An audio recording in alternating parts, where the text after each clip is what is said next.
How you doing? I'm Jeff with Jeff's Lawn Landscaping.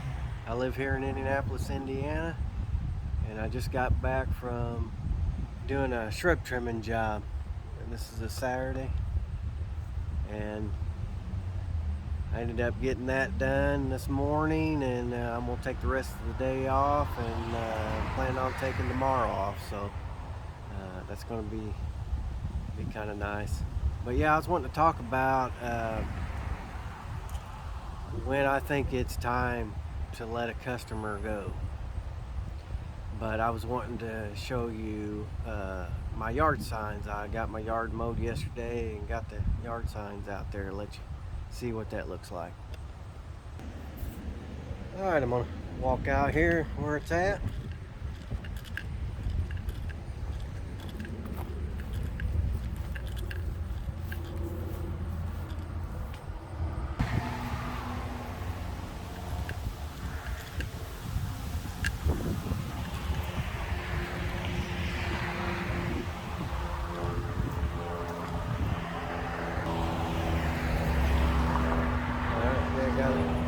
Got it here, by one of them by the drive where you can see it.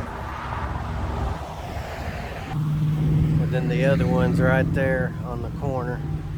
So I got it on two streets here. Alright, so I want to talk about when I think it's time to let a customer go. And to me, I would think if you're a new lawn person where you don't have as many accounts, I would say I probably wouldn't drop them as quick. I feel like when I first got started, I had to take a little bit more than what I do now. And the reason I say that is, of course, starting out, I don't have as many jobs, so or I didn't have, and so I feel like I had to the ones that, you know, that was hard to please and all this, that I had to, like I said, had to put up a little bit more just because I don't have that many jobs. And you know, if you end up dropping them, you know, you're not going to have as many. When you get to the point where you have so much work that you have a hard time keeping up, I think, you know, you could probably end up not having to put up with as much. And you know, with saying that, you know, to me, you got to put up with a certain amount to a certain, you know, certain extent. You know, if you got rid of every customer that aggravated you or whatever, you may not end up having very many jobs.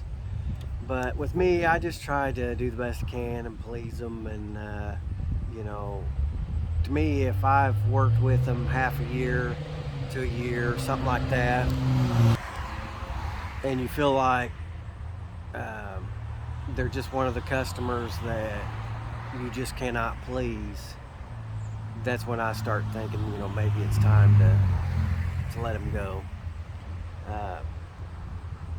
And I would say, you know, some of them, if it's like every week when you come out, it's always something. You know, can you lower it a notch? Can you higher it a notch? And I know you had to put, like I said, you had to put up with that to an extent. But there is customers out there, I feel like, that are just trying to find something to nitpick about all the time, and especially with the height. Some like it shorter, some like it taller, but you'd think after you mowed for a little bit, you'd kind of get the idea of where they want it. But when I've had customers where they went through a stage where they wanted it short, and I would make it short for a little while. Then they went through a stage where they wanted it higher. Then I went where I got it a little higher, and then I had one customer, the Kubota diesel that I mow has got big wheels on the back of it, and when you go to turn, sometimes it'll rip the grass.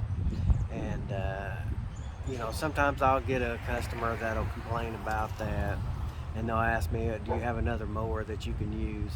And you only usually have a couple mowers or whatever, and you can't go out and just buy a new mower just for that one yard.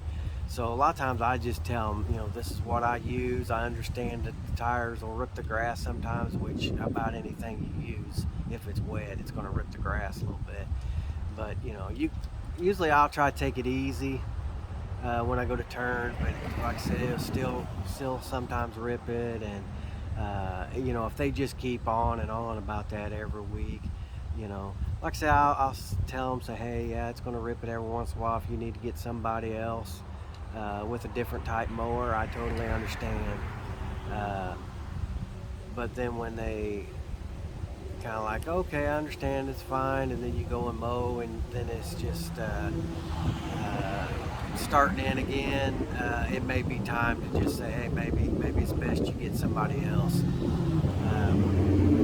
But I always feel like, I try to take as much as I can, and try not to let it get to me.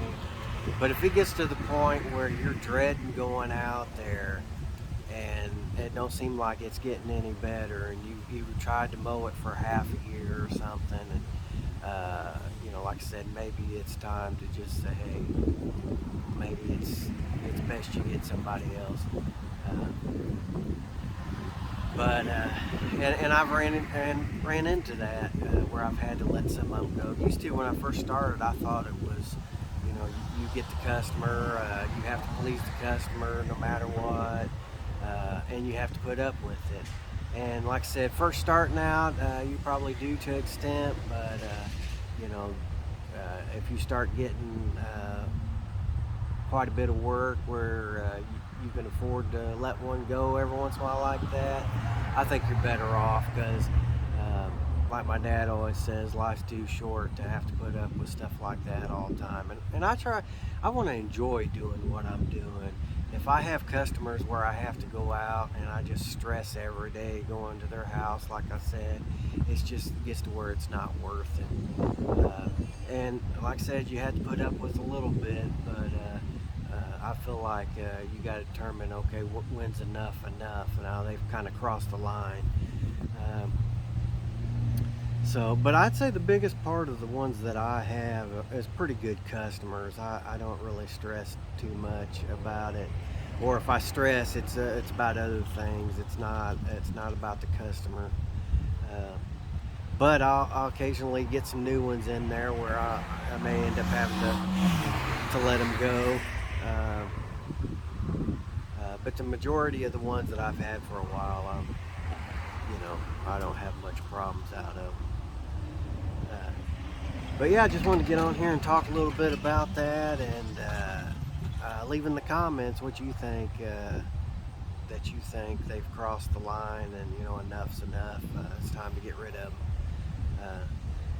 But I'd appreciate if you go back and check out some of my other videos, and like and subscribe. Thank you.